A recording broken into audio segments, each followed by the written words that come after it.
Okay, Ryan, we're starting to see you for who you are. What happened? They said Ryan Reynolds comes to set. This is the backstory. Reviews the dailies, reviews the script, and then he goes into his trailer. Don't gag order or sue me, Ryan Reynolds. I don't want to be involved in melodrama. I'm just telling my audience what I was told. He goes into Blake Lively's trailer and they have an argument. All of the production assistants overheard the argument, but we can assume it had something to do with what he saw in these dailies, what he read in the script. Who even knows? From that day forward, he started involving himself, that he basically became a chaperone for her on set. He was there every day, involved in the projects, wanting to rewrite lines, and suddenly Ryan Reynolds was trying to wrangle this project from Justin Baldoni. They are trying to shift the narrative to Miss Lively by falsely claiming that she seized control, creative control, and alienated the cast from Mr. Baldoni. The evidence will show that the cast and others had their own negative experiences with Mr. Baldoni and Wayfarer. She wanted it. It's her fault. Their justifications for why this happened to her: look what she's wearing. In short,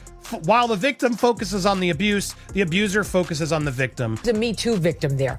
That's absurd. She seems like kind of a jerk. Wow, she's like kind of a bully. She's rather mean. This text from Blake Lively is insane. If you knew me in person longer, you'd have a sense of how flirty and yummy the ball busting would play. It's my love language. Spicy and playfully bold. Never with teeth. What? It's a crazy text. What are you insinuating? Like, they're sort of radioactive. In one breath, Blake Lively is saying she was the subject of serious harassment during the filming of It Ends With Us, and now they're making light of it on SNL's 50th reunion show. So tonally, it does seem off, and I can imagine people just wanting to stay away from it. You're going to catch shrapnel if you get involved in this drama at this point. My best friend and I, when we were in 10th grade, we had like crazy crushes. We would drive around, like stalk these guys. One night to go to the arcade where they were, and I put bronzer all over myself in a Scary Spice fro, so I thought they would think I was like a black girl. And so I could stalk them. My friend dressed up as like this goth girl, and we literally sat outside their houses. In the labyrinth of Hollywood scandals, few narratives have attracted and divided audiences like the conflict between Blake Lively and Justin Baldoni, allegations of sexual harassment, coordinated slander campaigns, and multi-million-dollar lawsuits have altered the once promising cooperation on It Ends With Us into a battleground of reputations. Amidst this chaos, investigative journalist Ronan Farrow's involvement, or at least rumors of his involvement, has added an additional dimension, signifying a deeper, more deliberate strategy at action behind the scenes. The scenario that unfolds involves many layers: private discussions turned into public disputes, alliances and friendships tested by sensational headlines, and an ever-expanding dispute on the limits of creative freedom in an era that increasingly scrutinizes workplace etiquette as the world waits for the case to either be settled behind closed doors or play out in a court of law. One thing is obvious: this saga has become far more than merely a clash of two Hollywood celebs. It has become a reflection of greater cultural questions about power, credibility, and the potent role of media narratives in shaping public perception. The seeds of strife were planted during the early stages of developing It Ends With Us, an adaptation of Colleen Hoover's best-selling novel. In principle, the idea seemed poised for success. Blake Lively, recognized for her nuanced performances and love for female-driven stories, had jumped aboard, not only as the lead but also as a producer. Justin Baldoni, who had received industry's respect for his role on Jane the Virgin and his direction of the romance drama 5T Apart, was both excited and nervous. After all, It Ends With Us addresses major issues of love, trauma, and the permanent psychological wounds of abuse. From the onset, insiders murmured that there were creative conflicts at the writer's room. Lively had a distinct vision about how she wants to interpret Lily Bloom, the protagonist of the novel, as a woman propelled by past hardships yet vowed to pursue her own way. Meanwhile, Belden was apparently keen on ensuring the narrative was not diluted by Hollywood gloss. He desired a raw, harsh rendering that would give credit to the novel's terrible moments. Early pre-production meetings witnessed heated disputes regarding how far certain scenes should go Lively felt strongly about. Ensure that the adaptation didn't utilize the original story's heavier themes or sensationalized domestic violence. Baldoni, on the other hand, campaigned for a stark, realistic portrayal, which Lively reportedly judged too graphic. According to individuals present during those meetings, the tension was palpable but seemed like normal creative friction till it began to escalate. What genuinely fanned the flames were purported improvisations during table readings and rehearsals. Lively reportedly complained that Baldoni would spontaneously inject physical proximity or personal talk not previously agreed upon in the script. She found this practice to be impolite and at times invasive, clashing with her predilection for well-defined borders. On-set observers have said this spurred numerous closed-door meetings between producers, attorneys, and representatives from the production business. These early warning signs were eclipsed nevertheless by the general excitement surrounding the film's promise and the star power behind it. When news of these frictions reached the general public, most fans chalked it up to usual creative differences. After all, the adaptation of a beloved novel often inspires intense disagreement over how closely to stay to the source material versus how liberally to interpret the characteristics. Yet behind the surface, a more profound rift was forming, one that would soon dominate headlines. By December 2024, tensions had reached a boiling point in a move that startled the entertainment world. Blake Lively filed a legal complaint with the California Civil Rights Department accusing Justin Baldoni of sexual harassment and coordinating a slander campaign to ruin her professional reputation. Lively's complaint, reportedly spanning dozens of pages, described encounters in which she believes Baldwin made unwanted improvements and purposely designed discomfort on set, citing examples. Lively's filing mentioned late-night phone calls, text she deemed improper, and repetitive suggestions to heighten the authenticity of the romance between their characters by engaging in unscripted physical displays. It wasn't merely the reported on-set behavior that heightened alarms. Lively also claimed that Baldwin's team was subtly planting tales in various tabloids showing her as difficult to work with and unprofessional. Her legal representatives presented what they said were leaked emails and texts revealing a concerted endeavor to destroy her standing inside the industry. Given the huge stakes of the movie, the industry's standard practice is to keep conflicts quiet. That Lively felt forced to go public hinted at how deep the conflict had gone and how determined she was to defend her image.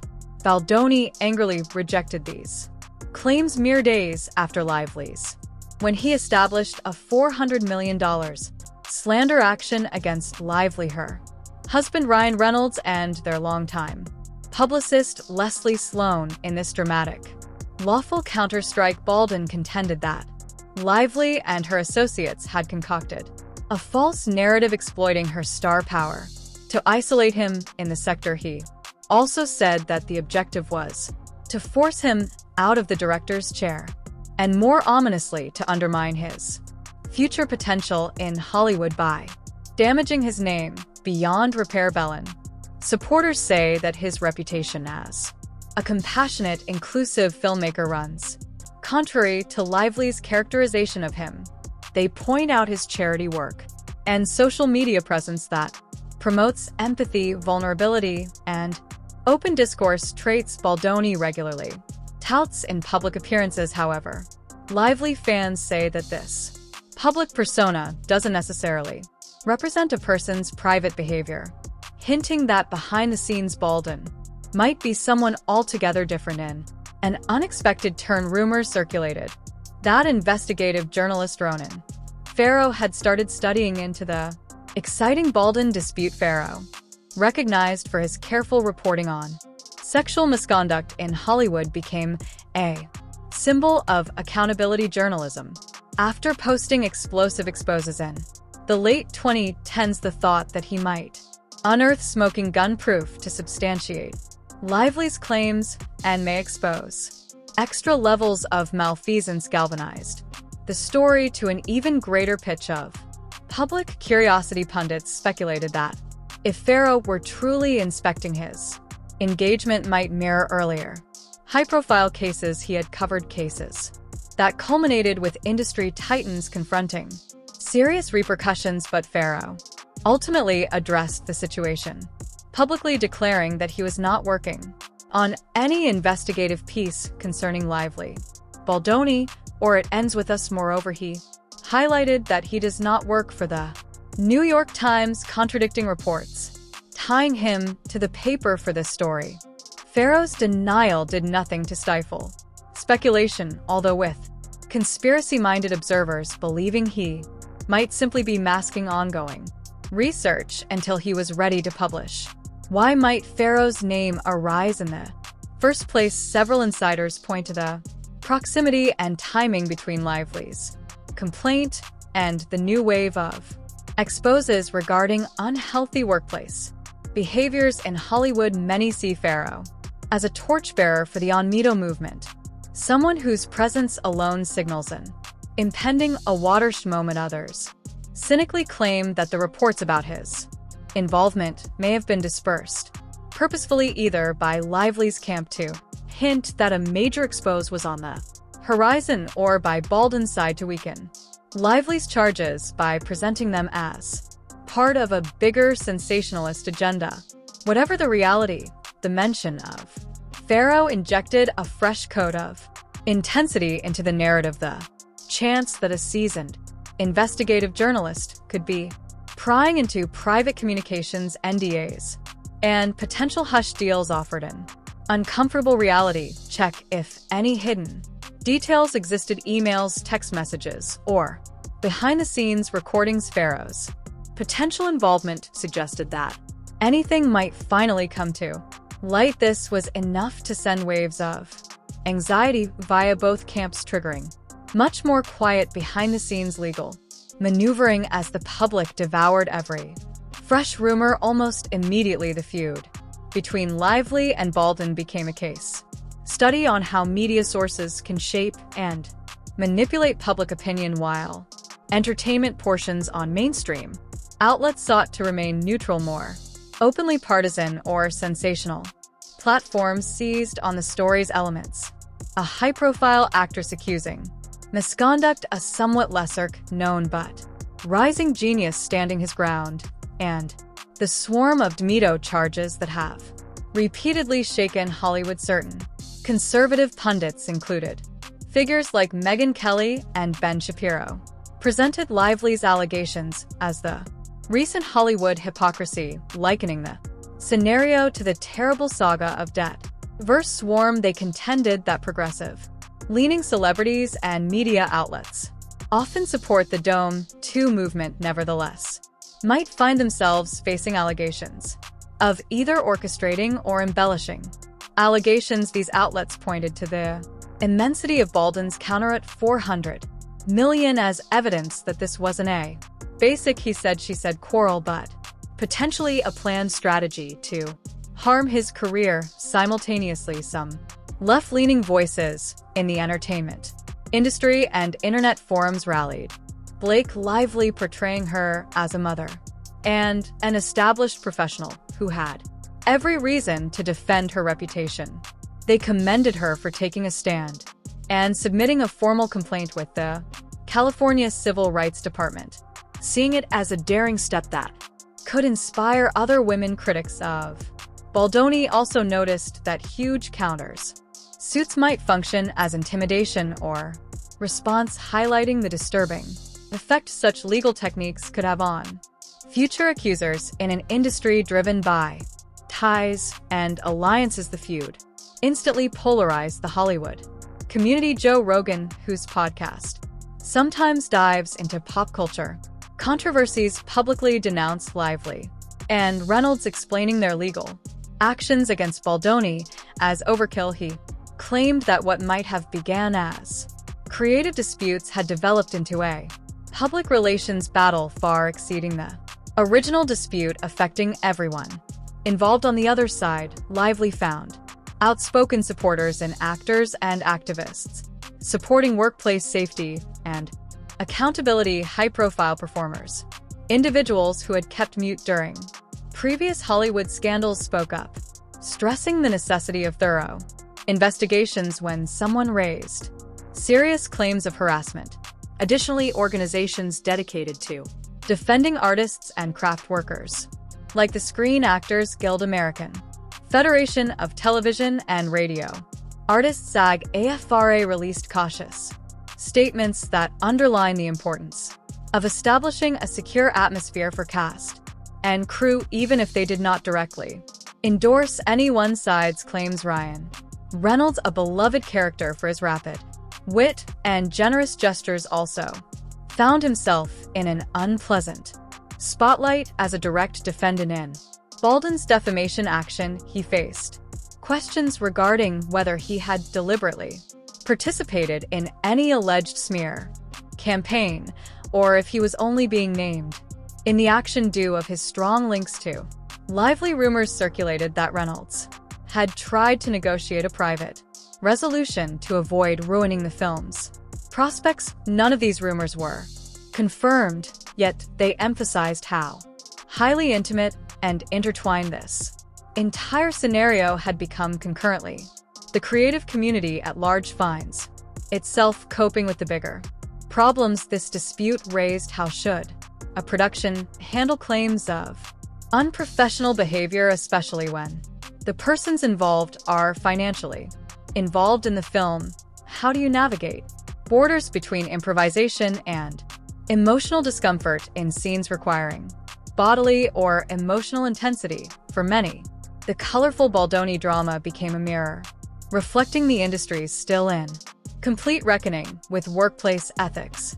Post No Me Too. By March 2025, the public's desire for information and answers on the Lively Baldwin feud showed no indications of diminishing. Enter ITN Productions, which released a documentary named He Stated She Said Blake Lively Ver Justin Baldwin, billed as an unbiased account of the legal conflict and the social media storm swirling around it. The documentary swiftly surged to top watch lists in the days following its publication. Viewers tuned in, eager to parse the interviews and behind-scenes footage that might shed light on who was genuinely at fault or whether the guilt was divided. The documentary's filmmakers went out to both sides. Lively's team declined to provide new interviews, opting instead to share previously publicized statements and establish timelines. Baldwin's team also declined on-camera appearances, citing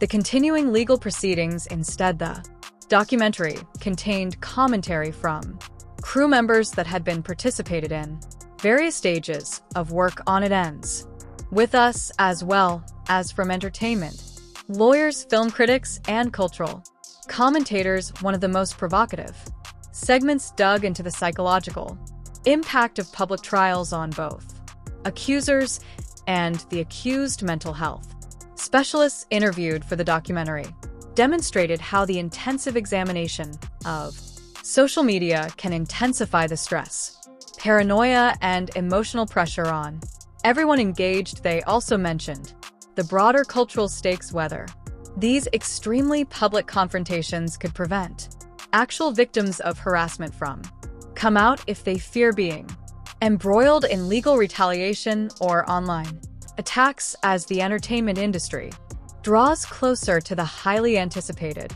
March 2026 trial date, both sides are said to be ready for a lengthy legal struggle. Legal experts predict that Lively's attorneys may introduce recorded communications, first-hand testimonies, and maybe testimonies from mental health professionals who might speak to her emotional anguish. Baldwin's team, conversely, is expected to present evidence of Lively's claimed ulterior reasons, include any internal communications that imply she plotted to force him out of the directorial role.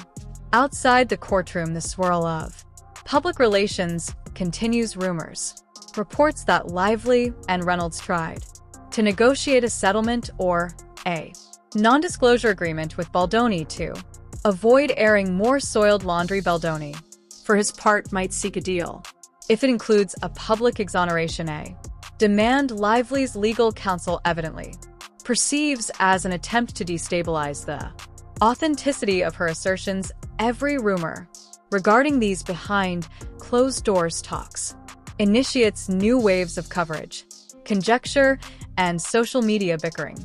In parallel, other Hollywood figures observe closely, wary of the potential legal precedents at stake. The outcome of this trial could clarify how certain limits and behaviors on a film set will be assessed by the legal system, setting new benchmarks for acceptable conduct or give directions on how defamation allegations are considered in the context of alleged harassment. As March 2026 approaches, the entire industry and millions of onlookers brace for a legal spectacle that could disclose more than precisely who is in the right. At stake is a bigger question of how Hollywood will balance artistic freedom with respect for personal boundaries, how it will handle allegations in the age of viral social media discourse, and how reputations can be made or undone by the invisible apparatus of public relations. For many, the full story may never fully come to light, lost in the swirl of spin and counterspin, but the reverberations will definitely shape talks about accountability, creative collaboration, and respect in the entertainment world for years to